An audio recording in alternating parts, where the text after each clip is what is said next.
बिहार की राजधानी पटना से पूर्णिया तक बनने वाले राज्य के पहले ग्रीनफील्ड एक्सप्रेसवे का फाइनल अलाइनमेंट तय हो गया है। नए अलाइनमेंट में एक्सप्रेसवे की लंबाई 32 किलोमीटर तक बढ़ा दी गई है। इससे पहले ये एक्सप्रेसवे 250 किलोमीटर लंबा बनाया जाना था, जिसे बढ़ाकर अब 282 किलोमीटर कर दिया गया है। अलाइनमेंट तय होते ही अडानी ने सीमांचल में बड़ा दांव खेल दिया है और कंपनी ने वहां 500 करोड़ रुपए का निवेश करने का फैसला किया है। इसके लिए अडानी ग्रुप ने बनमनखी में बिहार सरकार से जमीन भी खरीद ली है, जिसकी पूरी जानकारी हम आपको आगे बताएंगे। अब पहले बात करते हैं पटना पूर्णिया ग्रीनफील्ड एक्सप्रेसवे के नए अलाइनमेंट की, जिससे सहरसा के लोगों को भी सड़क मार्ग से आवागमन करने में सुविधा होगी। रिपोर्ट के अनुसार ये एक्सप्रेसवे सोनवर्षा कचहरी स्टेट हाईवे 95 होते हुए हरिपुर गांव के दक्षिण से गुजरेगा। सांसद दिनेश चंद्र यादव ने मंगलवार को जानकारी देते हुए बताया कि पटना पूर्णिया एक्सप्रेसवे के अलाइनमेंट में थोड़ा बदलाव किया गया है। इसकी लंबाई 250 से बढ़ाकर 282 किलोमीटर की गई है। उन्होंने कहा कि इसके निर्माण के बाद सहरसा जिले के लोगों को भी काफी फायदा होगा। सड़क मार्ग से सफर करने पर समय की बचत होगी। बड़ी आबादी को भी आवाजाही में बेहतर सुविधा मिलेगी। सांसद ने आगे कहा कि इस एक्सप्रेसवे में 17 बड़े ब्रिज और 11 रेलवे ओवरब्रिज का निर्माण होगा। साथ ही दर्जनों छोटे पुल पुलिया भी बनाए जाएंगे। पटना के आगे दिगवारा से national highway 31 Hajipur Chhapra road से शुरू होकर NH 322 होते हुए रोसड़ा NH 527 से ये एक्सप्रेसवे गुजरेगा। वहीं दरभंगा के कुशेश्वर स्थान से सहरसा से सोनवर्षा कचहरी होते हुए ये पूर्णिया के डगरुआ आकर समाप्त हो जाएगा। बिहार के इस पहले एक्सप्रेसवे के पश्चिमी और पूर्वी छोर को बढ़ाया गया है। सांसद ने बताया कि अब एक्सप्रेसवे हाजीपुर शहर होकर सड़क नहीं गुजरेगी। हालांकि बिदुपुर कच्ची दरगाह मेरिन ड्राइव होकर रास्ते में कोई बदलाव नहीं किया गया है, लेकिन इसे थोड़ा बढ़ाकर हाजीपुर छपरा रोड से जोड़ने का प्रस्ताव है। इसी तरह पूर्वी भाग में पूर्णिया शहर से उत्तर पूर्णिया कस्बा के बीच से निकलकर माथुर डगरुआ में मिलेगी। इसे सीमांचल और कोसी क्षेत्र के लोगों का पटना तक का सफर महज 3 से 4 घंटे में पूरा हो सकेगा। सांसद दिनेश चंद्र यादव ने कहा कि कोसी और सीमांचल क्षेत्र के विकास में ये एक्सप्रेसवे मील का पत्थर साबित होने जा रहा है। Expressway NH 31 Hajipur Chhapra road पर स्थित दिगबारा से शुरू होकर जो डुमारी बुजुर्ग पाटेपुर राजा पाखर लक्ष्मणपुर होकर जंदाहा से उत्तर से गुजरते हुए सांगरपुर सराय रंजन के बीच NH 322 को पार करेगी।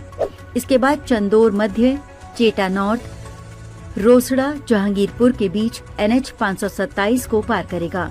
फिर वहां से देवधा होते लगमा से दक्षिण औरा गांव के नजदीक होकर कुशेश्वर स्थान से दक्षिण भाग होकर गुजरेगा।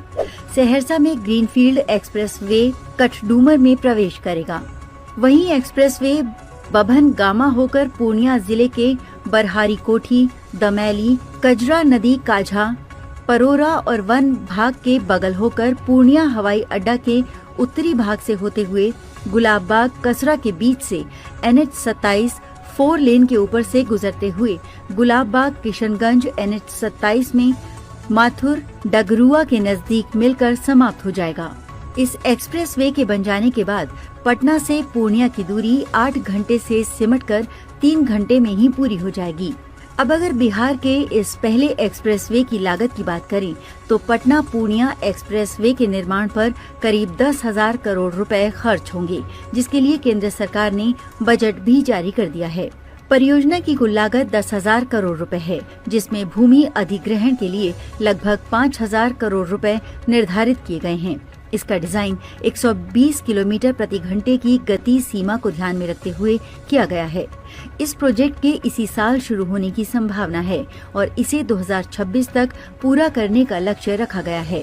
इसके निर्माण से पटना और पूर्णिया के बीच यात्रा का समय घटकर केवल 2 से 3 घंटे रह जाएगा, जिससे सीमांचल और मिथिलांचल के क्षेत्रों में आर्थिक और सामाजिक विकास को बढ़ावा मिलेगा। पूर्णिया एयरपोर्ट के बाद इस एक्सप्रेसवे से सीमांचल व्यापार के एक बड़े केंद्र के तौर पर उभरेगा।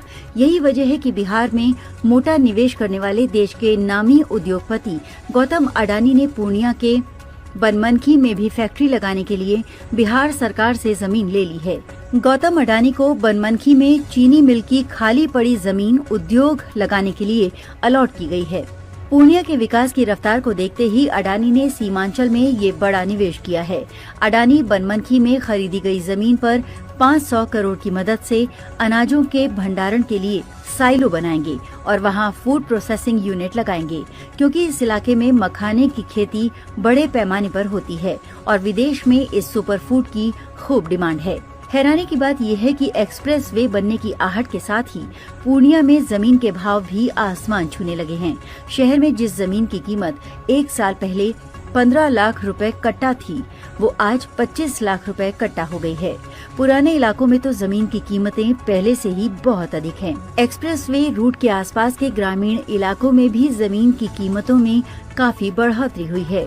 बिहारीगंज, बनमखी और के नगर जैसे इलाकों में तो जमीन की कीमतों में बेतहाशा वृद्धि हुई है। आज के लिए बस इतना ही। अगर आपको ये वीडियो पसंद आया तो इसे लाइक करें, शेयर